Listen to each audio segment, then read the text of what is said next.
Kui tänapäeval rääkida üldse traditsioonilistest väärtustest, pereväärtustes eriti, siis tuuakse kriitikaks välja, et justkui tahetaks viia meid tagasi kiviaega. Aega, kus naised olid lihtsalt meeste omand ja lihtsalt sünnitusmasinad ja nii edasi.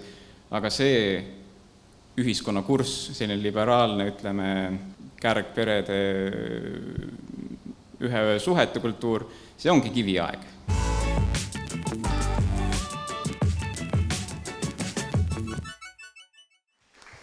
Aitäh teile, armsad! Tere kõigile ka minu poolt, meie poolt. Ja mul on tõesti hea meel, et te olete ühinenud meie diskussioonpaneeliga. Ja nagu Pille ka juba ütles, see saab väga põnev olema, sest meil on väga põnevad inimesed siin, kellel on väga palju rääkida. Meil on tõelised eeskujud siin. Ja me saamegi, nagu siin eelpool öeldud, ka sellistest tõsistest, tõelistest ühiskonna alusväärtustest rääkida, mis tegelikult tagabki riigi ja ühiskonna õitsengu ja arengu. Me saame rääkima noorte vaimsest tervisest, kuidas vältida seda, kuidas lahendada neid probleeme ja paljudest huvitavatest aktuaalsetest küsimustest, mis on täna meile väga muret tekitav. Ja mul on hea meel tutvustada täna meie armsaid noori tublisid poliitikuid ja haridustöötajat. Kõigepealt alustame Ave Kovaljov, kes on siis sotsioloog ja sina oled Ühiskonnateaduste Instituudi lektor, on nii? Järgmine on siis Artur Sirk, kes on noor Isamaa esimees, väga tubli noor poliitik. Olen jälginud sind ja mul on hea meel. Ja siis on rõõm tutvustada Pirita linnaosakogu aseesimeest Aat Purjet. Tere kõigil! Ja me hakkame siis siit nüüd edasi liikuma. Ja paneeli lõpus ma loodan, et meil jääb nii palju aega üle, et te saate julgelt ka küsimusi esitada meie ekspertidele. Ja te lähete ära siit teistsugusena, kui te tulite. Te lähete ära suurema lootusega, sest meil on tegemist inimestega, kes päriselt usuvad Eesti heasse tulevikku. Kas ka teie usute? Väga tore, väga suurepärane. Mina ilmselt olen kõige vanem, ei vist ei ole. Ma olen vähemalt vanema generatsiooni esindaja siin.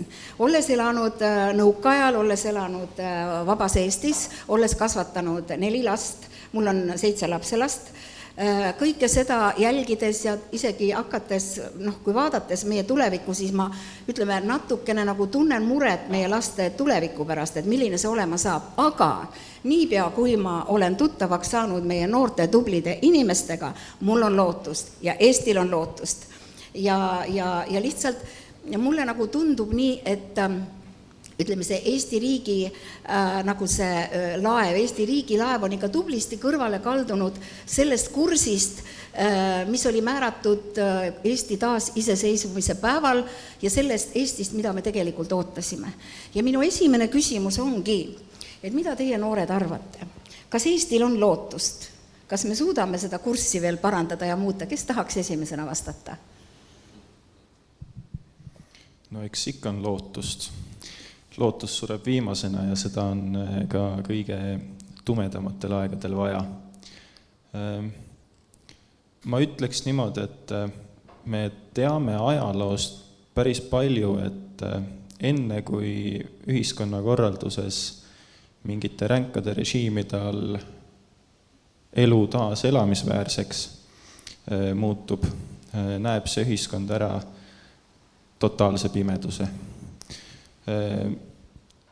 Ma tunnen, et kahjuks on see täna ka meie ühiskonnas niimoodi minemas, just kui me räägime siin nende väärtuste teemal, mida me kindlasti ka hiljem rohkem puudutame. Ja olgu see siis, ma ei tea, soopimedus või erinevad sooidentiteedid ja kogu see määratlus, mis tegelikult noorte seas on täna väga aktuaalne ja neil omavahelises suhtluses kuidagi nad määratlevad ennast läbi selle.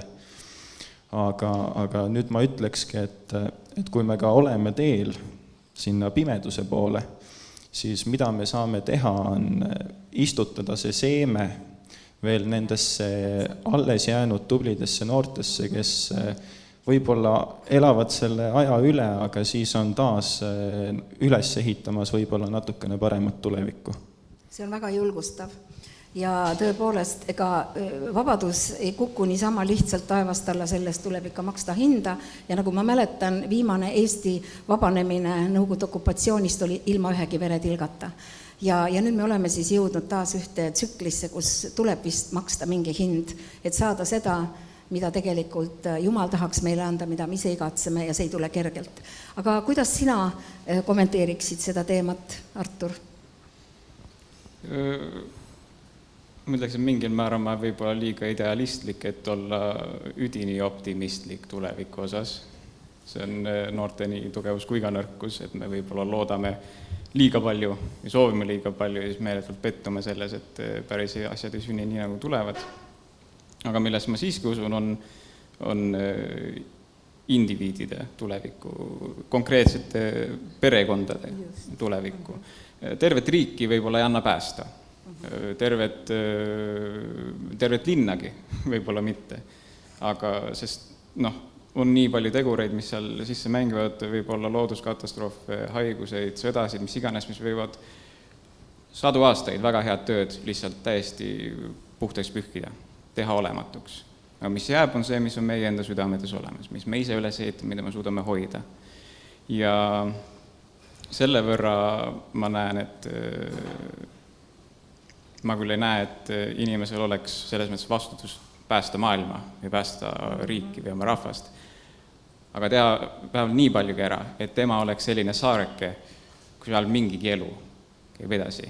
Ja et sealt kasvaks siis välja lõpuks midagi, olgu see 10 aasta pärast, mitmete põlvkondade, isegi 100 aastate pärast, jälle midagi suurt.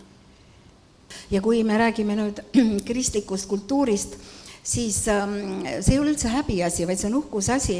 Ma mõtlen ikka selle peale, et esimese Eesti Vabariigi alustajad olid kristlased, olid usklikud inimesed, ma mõtlen see päris Eesti esimene vabariik ja see, kui ta loodi, kõik see konstitutsioon ja need olid ju ikka vastavuses Piibli standarditega ja Riigikogus alustati koosolekuid palvega. Ja Jumal tegi suuri imesid, kui see vabadussõda oli, nagu te teate, seda oli võimatu võita nii suure vastasees, nagu oli Venemaa, aga Jumal tegi imesid, sest palvetati ja mis pärast juhtus, kui Eesti vabaks sai, paljud naaberriigid arvasid, et ega Eesti on nii väike, et tema nüüd küll üksi hakkama ei saa, et kuidas ta seda poliitikat siin teha oskab ja majandus ja kõik, et see on täitsa võimatu, aga mis juhtus? Eesti majandus hakkas nii kiiresti arenema, Eestil on ju tohutult ressursse, karjakasvatus, põllumajandus, piimandus, keraamikatööstus, haridus hakkas väga tugevalt arenema, lihtsalt sellepärast, et inimesed, öeldakse, et tark kuningas on rahva tugevus, et need juhid ja presidendid, kes juhtisid tookord riiki kriisiaegadel, nad olid jumala kartlikud. Ja mis siis juhtus? Eesti majandus arenes nii kõrgele, et kuskil kas 29. või 30. aastal Eesti eksport, või tähendab 3 Balti riigi eksport, nende 6-miljonilise elanikuga oli sama suur kui kogu Venemaa eksport 180 miljonilise elanikuga 10 aastaga. Kas see on võimalik? On võimalik, kui juhid on jumala kartlikud ja Eesti vajab õigete väärtushinnangutega juhte. See on võimalik ka täna. Imed on võimalikud. See on võimalik. Ja kes oli Eesti kõige esimene haridusminister, tema oli Peeter Põld, ta oli haridusminister 1918 kuni 1925. Oi, ma pidin küsimusi esitama, ma hakkasin nüüd ise rääkima. Ja tema oli jumalakartlik mees ja haridus ja see põlvkond, kellesse investeeriti seda haridust, see oli vapustav, mis toimus. Okei, nii, ma küsin järgmise küsimuse. Nüüd, kui me räägime kristlikest traditsioonidest ja väärtustest, ilmselt teil on kõigil midagi öelda, kuidas nad mõjutavad kõiki ühiskonna alasid, kas nad mõjutavad hästi. Kas sina, Aat, võiksid mõne sõna selle kohta öelda? No toome näiteks siis terve perekonna kui ühe kõige olulisema alustala üldse ühiskonnale. Ma hiljem võib-olla siin õppejõud oskab paremini kommenteerida noorte vaimse tervise teemal, aga ma arvan, et terve ühiskond on noorte poolest terve ühiskond või see loob ühe väga suure osa sellest. Ja kui meil on terve perekond, siis sirgub sellest ka terve vaimse tervisega noor inimene ja edaspidi ka võimekas ühiskonnaliige, kes on terviklikult võimeline ühiskonda panustama. Ja need ongi see on üks väga lihtne näide sellest, et kuidas need väärtused tegelikult ühiskonda mõjutavad. Jah, see on üks väga peamistest alusväärtustest ühiskonnas. Palun, Artur. Minu jaoks viimane aastaaeg on olnud selline huvitav õppimisprotsess, kus ma olen üritanud mõtestada seda, et milline on ideaalne ühiskond. Kuidas peaks ideaalis riik suhestuma rahvaga, kui palju peaks riik toetama rahvast, olgu siis vaeseid või olgu siis hariduse valdkonnas või emasid või nii edasi. Ja mul oli pikka aega olnud selline suhtumine, et mis iganes on ju riigi, ütleme, nõrkade aitamine on selline sotsialistlik idee, see on kodanike kohustus, see on koguduse kohustus või mis iganes ja seda loomulikult on. Aga siis mingil hetkel, mis ma avastasin, oli see, et omajagu sotsialistlikust ütleme sotsiaalideedest, olgu haridus või vaeste toetamine, kõik sellised asjad põhinesid põhimõtteliselt kirikuõpetusele. Nad võtsid selle, et leida rohkem sümpaatiat tööliste seas, tavainimeste seas, vaeste seas, aga sisuliselt see oli põhimõtteliselt kopeeritud. Siis, kui toimus see meeletu konflikt kapitalistide ja sotsialistide vahel ja üks pool ütles, et ei, et sotsialism on see kristlike õige tee, teised ütles, et ei, et kapitalism, see eraomad on see õige tee. Samal ajal kirik ütles, et kuulge, te kõik panete puusse, te kõik olete peast segida. Teil on lihtsalt oma meetodid, kuidas maailma ära hävitada. Üks on võib-olla lihtsalt kiirem kui teine selle tegemises. Ja on väga palju valdkondi, kus tegelikult selle kristliku maailmavaate mõju on nähtamatu. Ja ma arvan, et see, mis on nähtamatu, ongi kõige mõjusam. See, mida me ei näe, ongi tegelikult see, mis lõpuks on kestev, on see, mis jääb mõjuma. Kas või selleni välja, et kui tänapäeval rääkida üldse traditsioonilistest väärtustest, pereväärtustest eriti, siis tuuakse kriitikaks välja, et justkui tahetaks viia meid tagasi kiviaega. Aega, kus naised olid lihtsalt meeste omand ja lihtsalt sünnitusmasinad ja nii edasi. Aga see ühiskonna kurss, selline liberaalne, ütleme, kuidas seda isegi kirjeldada, kärgperede ühe öö suhete kultuur, see ongi kiviaeg. Sisuliselt see on kiviaegne mõttelaed, et mitte keegi ei vastuta omaenda ütleme seksuaalelu eest, lõpuks jääb kõik ikkagi naise kaela, ükskõik kui keeruliselt sa mingites kohtuprotsesside või rahaliste toetuste, ükskõik kui keeruliselt seda korraldada, naise kaela jääb see. Naine on see, kes kannatab lõpuks kõige rohkem, kuigi nii palju nendest muutustest perekonna või abielu osas on justkui tehtud naiste huvides ja emade huvides. Kristlased olid need, kes tõid meid välja sellest kiviajast, mis valitses Rooma impeeriumis. Nemad olid need, kes ütlesid, et naine ei ole mehe omand, kes ütlesid, et naisel on rohkem sõnaõigus kui lihtsalt see, et mees läheb teeb omi asju kuskil ja kodus naine on tema ori. Ma repliigi korras tahan siia juurde lisada, et lõppude lõpuks on ju see kõige suurem kannataja see laps ja selle läbi ka meie tulevikuühiskond.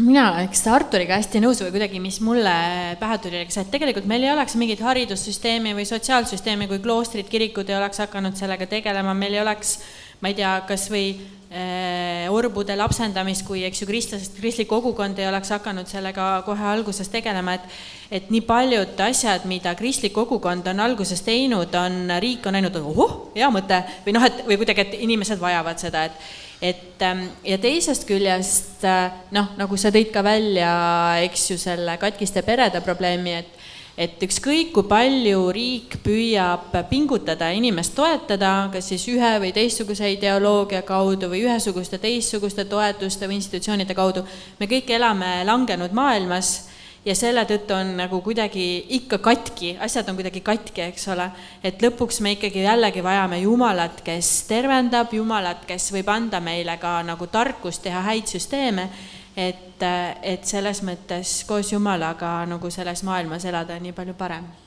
Ja ma läheksin nüüd järgmise küsimusega edasi kohe sinu Kave, kuna sinu käsitlus oli praegu selline, mis nagu nõuaks seda jätku, et me räägime sellest inimesest kui indiviidist, eks ole, ja kuidas kujundada seda inimest nii, et ta ei oleks, või seda põlvkonda nii, et ta ei oleks mitte juurteta, tulevikuta, identiteedita põlvkond, kellel puudub vastutus ja moraal, vaid et kuidas, kas on võimalik, muidugi on võimalik, aga ma mõtlen just see ideoloogia, mis praegu valitseb ühiskonnas, et see inimese abivajaduse mentaliteet, see sama, millest sa nagu praegu rääkisid, ja millest sina rääkisid, et need sotsiaaltoetused ja kõik värgid, et need tegelikult viivad meid vaesumiseni. Et kuidas siis nagu seda põlvkonda tegelikult suunata nii, et temast kasvaks põlvkond, kellel tõesti on kõrge moraal ja kes oskab, kes vastutab, kes teeb tööd, kes panustab ühiskonda.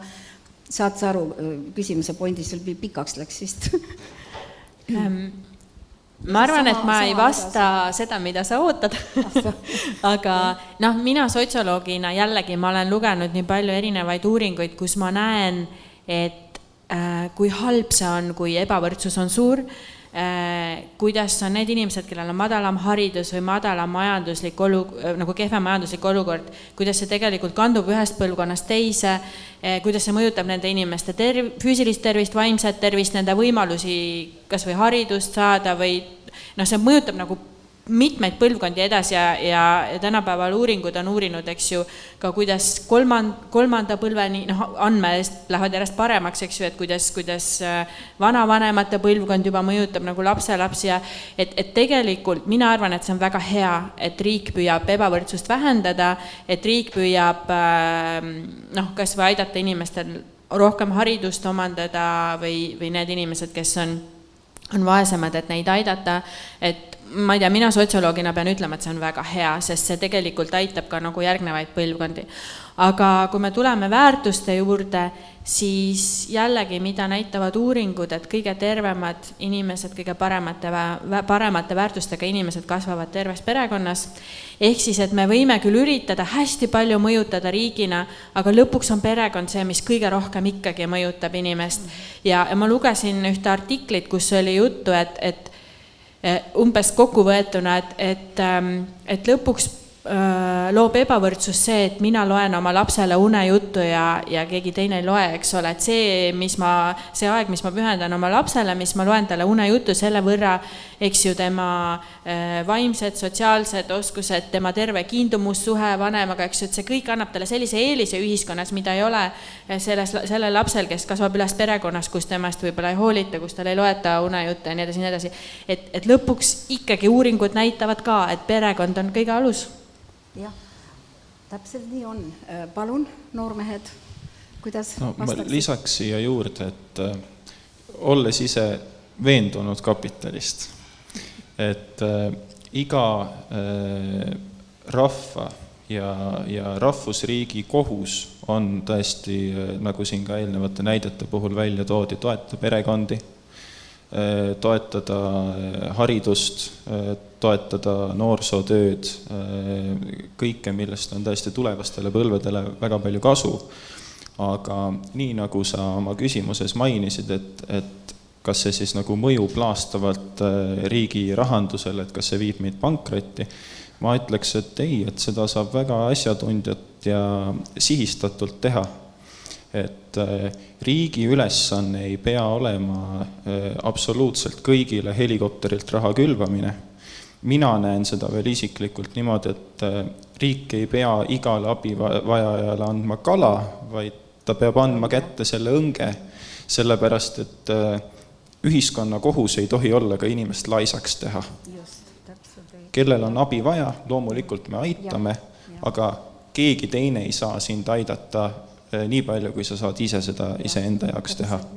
Nõus. Artur, palun, millised on sinu kommentaarid? Palju head on juba öeldud, aga võib-olla lisaks niivõrd palju, et me ei taha, et me suhtuksime inimeste lihtsalt kui tarbijatesse, aga ma arvan, me ei tohiks ka suhtuda inimestesse kui ka lihtsalt tootjatesse samuti. Et on tähtis, et me mõistaksime, milline on see nii-öelda tervislik suhe inimese ja töö vahel.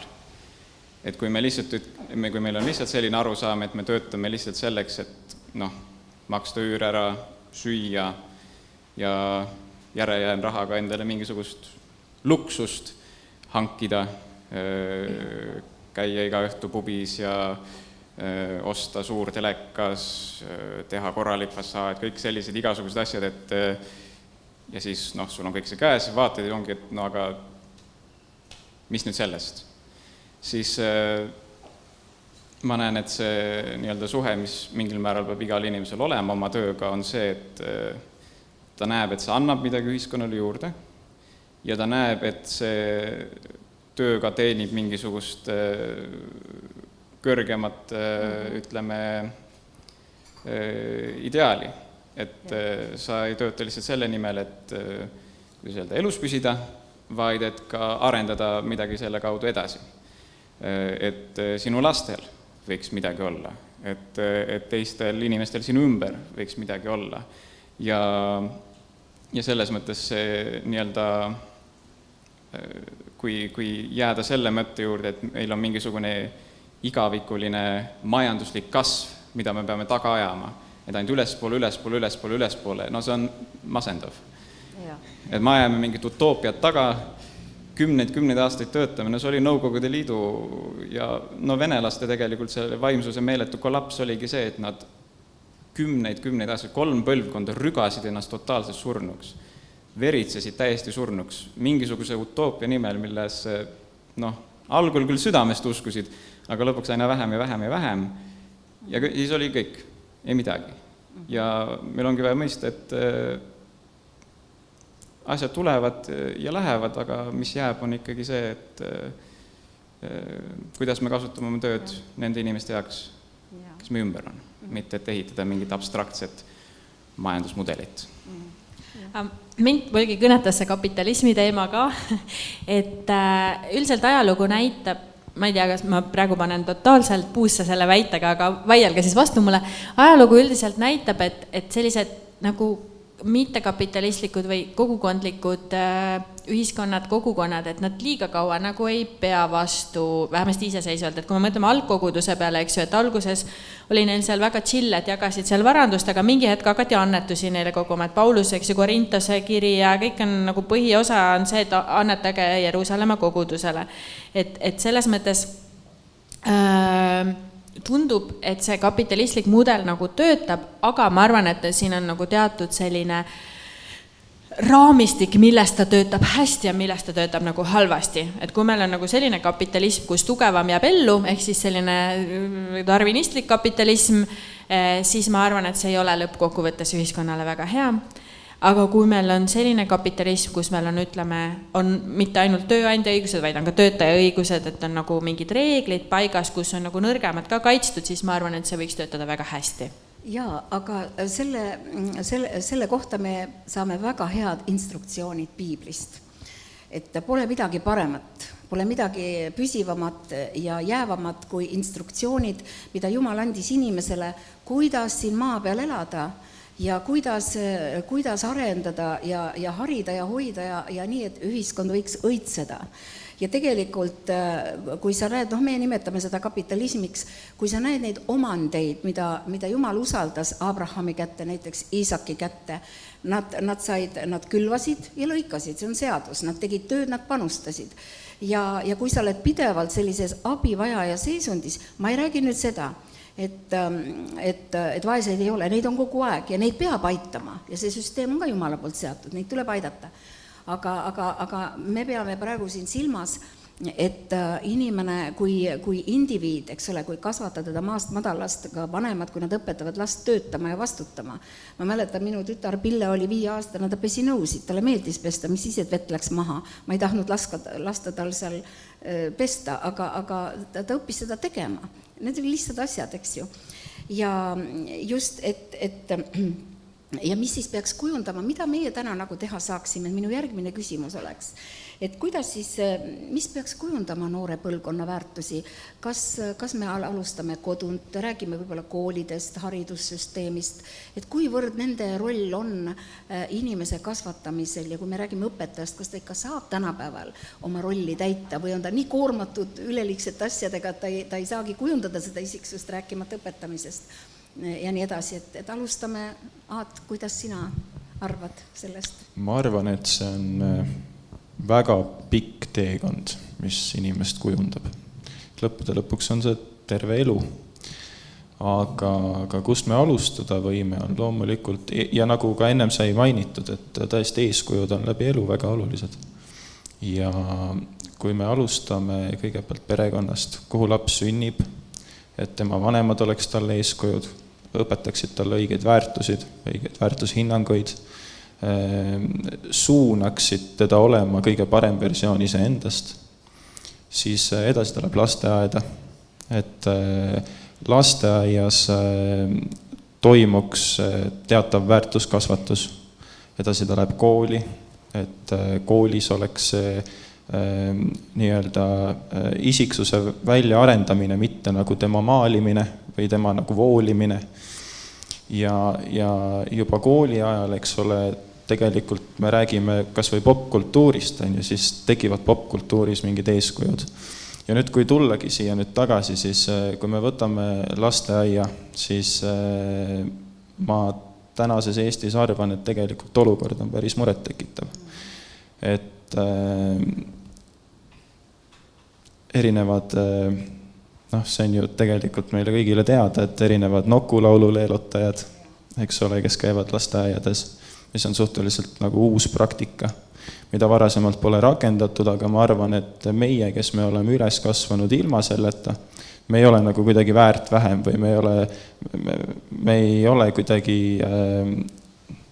halvemas seisus selle tõttu, et meie nagu sellist uut moodsat käsitlust ei ole oma õpingute jooksul saanud. Või siis, kui me räägime nüüd lasteaiast edasi koolis, need erinevad õpikud, mida täna noortele tutvustatakse, kus on, nüüd ma olen juba kuulnud, et kõik erinevad identiteedid ka sees, aga siin ju paari aasta tagune näide oli selle kohta, kuidas on samasoolised paarid seal sees. Ja siis lõpuks me jõuame välja ka üldse popkultuurini, et kuivõrd alla käinud see on ja kuivõrd nagu ideaalidest, konservatiivsetest kristlikest ideaalidest see popkultuur kaugeneb. Aga kust saab noor enda eeskujud? Saabki sellest mingist teatusvanusest, sellest popkultuurist. Ja see on niivõrd pikk rada ja niivõrd palju oleks vaja teisiti teha ja parendada vähemalt minu vaates. Et ma loodan, et see vastas küsimusele. Ja, väga hea vastus.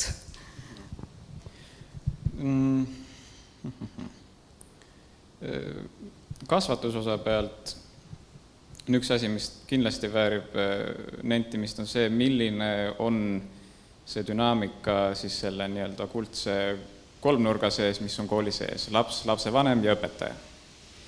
Ja hetkel see kõige problemaatiline osa sellest dünaamikast on see, et kogu vastutus põhimõtteliselt lasub õpetaja peal. Mitte ainult õpetamise eest, mis on tema töökoht, see, mida teeb, vaid ka lapse kasvatamine, tema korrale kutsumine, tema väärtushinnangute ja kõigega tegelemine, kõik on laskunud õpetaja peale.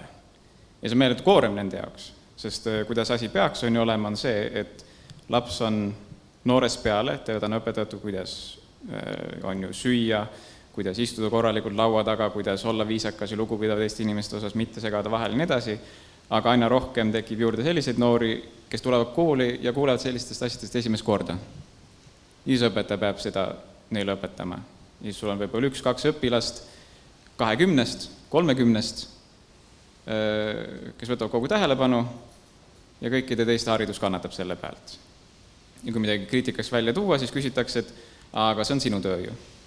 Õpetaja peaks ju kasvatama, sina kutsu neid korrale, sina tegele sellega. No see ei saa nii olla. See on mingil määras on vastutuskriis, kus üks pool ütleb nagu ta, et see on teie töö, ja teine pool ütleb seda, et tegelikult see on teie töö. Ja see selles mõttes on tekitanud selle suure pinge, et aina rohkem ja rohkem tahetakse, et just koolis õpetatakse mingeid teemasid, mis on aina tundlikumad ja tundlikumad. Olgu see siis seksuaalsus, olgu see siis perekond või nii edasi, mis tegelikult peaks tulema kodust. Ja see on põhjus, miks need asjad seal esile kerkivad, ja see on sellepärast, et kodus ei räägita nendest asjadest, neid ei osata kuidagi käsitleda. Ja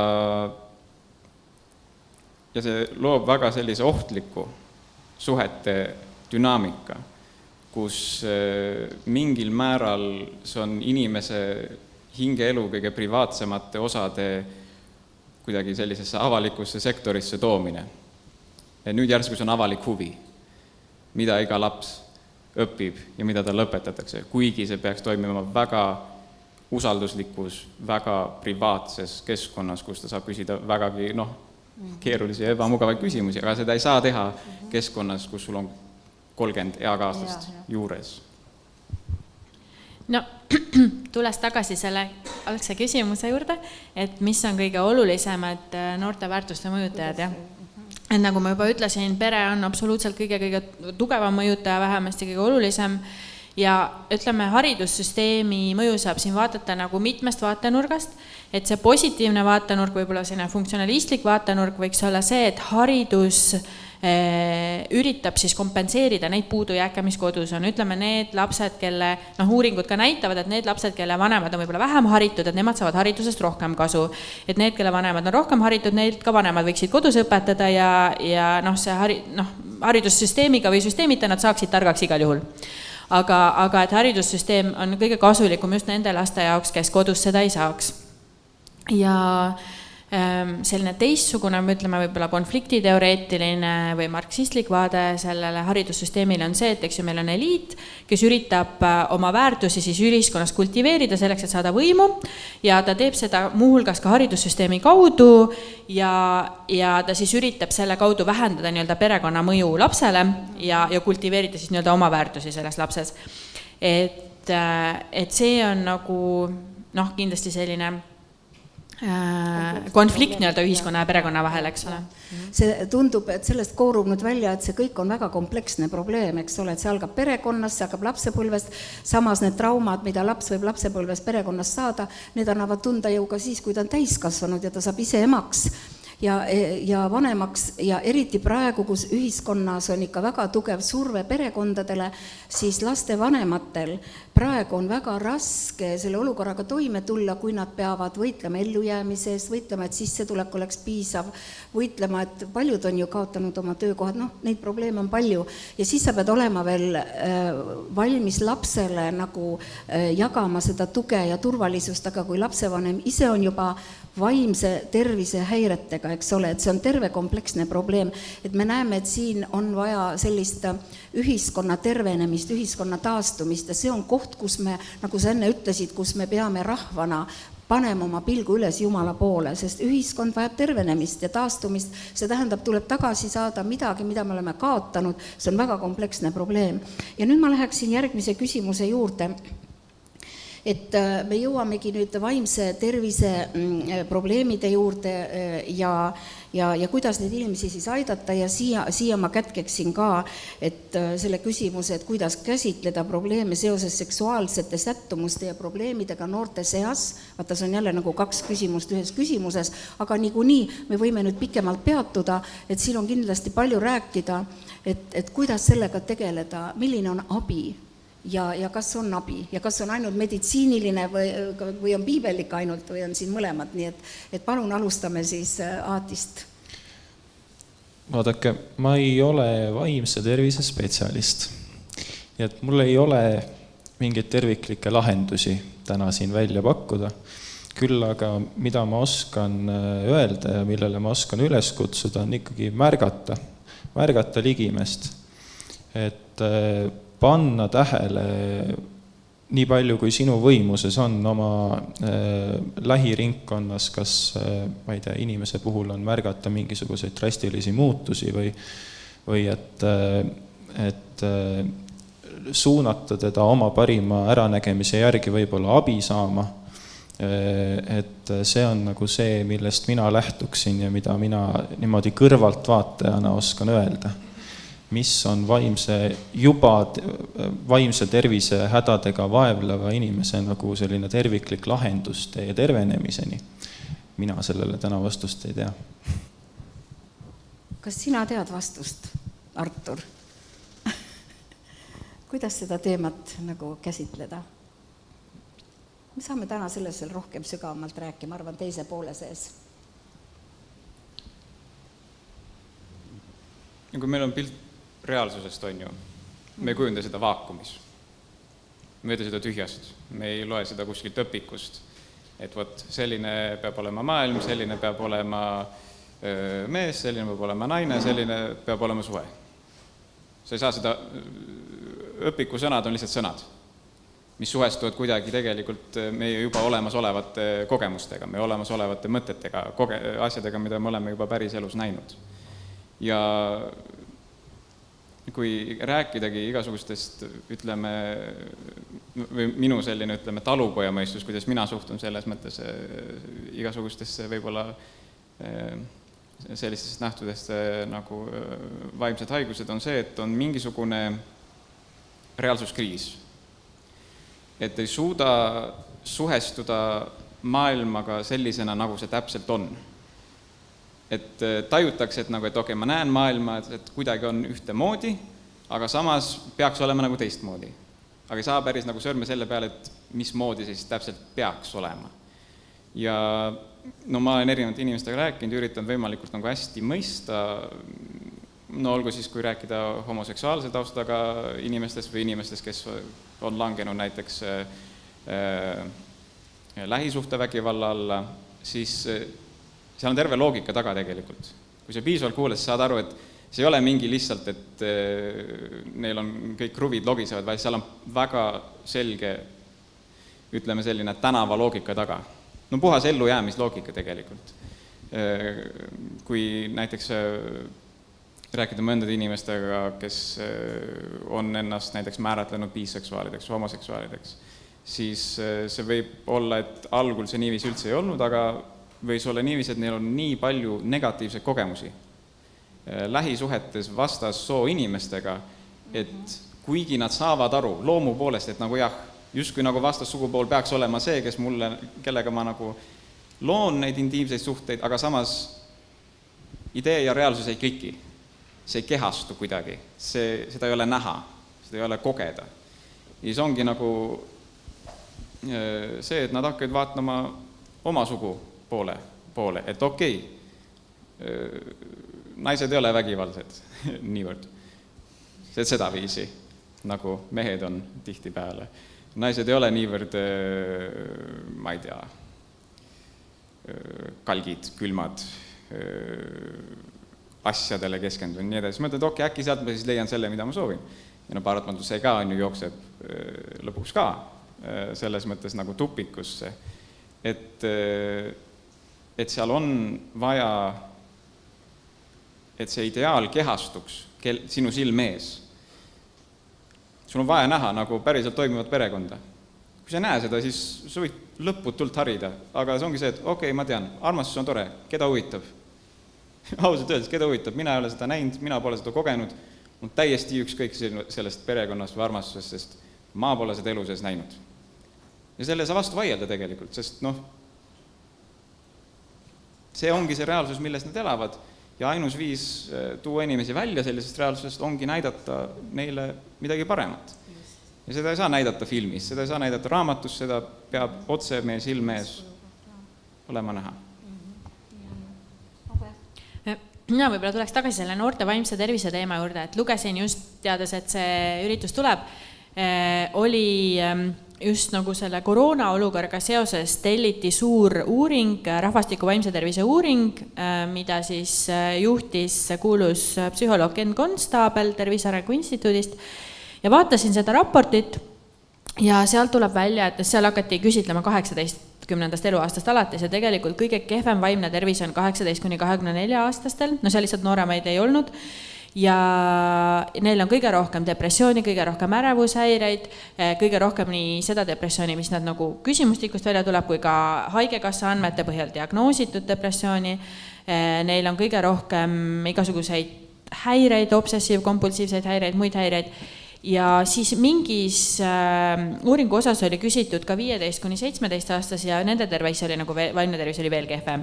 Ehk siis sealt tuleb välja, et mida noorem, seda kehvem vaimne tervis ja siis mul nagu selline isiklik kogemus on ka see, et ma olen Tartu Ülikoolis ka programmijuht, mis tähendab seda, et tegelikult kui üliõpilastel tekivad mingid probleemid, siis nad jõuavad üldiselt minu juurde, ma olen vähemasti üks nendest esimestest inimestest ja tegelikult see on nii kurb, kuidas koroona ajal, see esimene kevad, 2020 kevad, hästi mitmed noored jäid depressiooni ja nad tegelikult ei tulnud sellest välja, nad ei tulnudki sellest enam välja.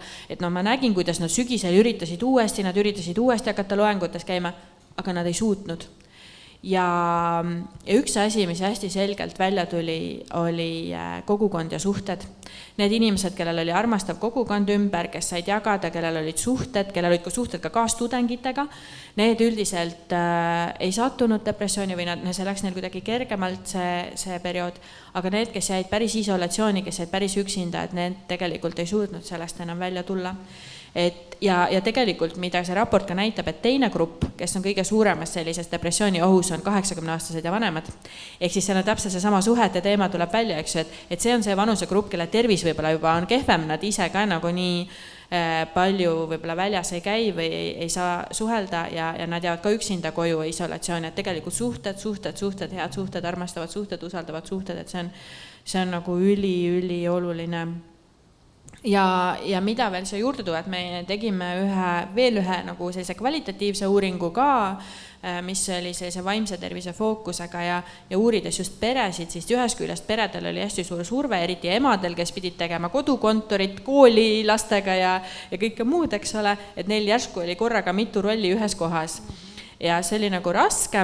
Teisest küljest need pered, kes suutsid nagu luua sellise uue rütmi, et nad käisid koos looduses, nad nagu leidsid rohkem aega koos olla, et nendele perede jaoks nemad kasvasid palju rohkem kokku oma vahel ja nende jaoks oli tegelikult hea ja üks minu sõbranna, kes on õpetaja, ta küll ei ole Eestis, ta elab Ungaris, tema just ütles, et tegelikult ma sain nii palju rohkem oma lastega koos olla, et Ungaris on selline süsteem, et need ained, mis ei ole põhiained, mis ei ole emakeel, matemaatika, midagi seal on vist veel, et need nagu ei ole otseülekandes, vaid need on salvest või nagu kuidagi sa saad omal ajal teha selleks, et pereõed, vennad kõik samal ajal ei peaks kogu aeg olema veebis, mis on tegelikult iseenesest väga nagu kasulik süsteem.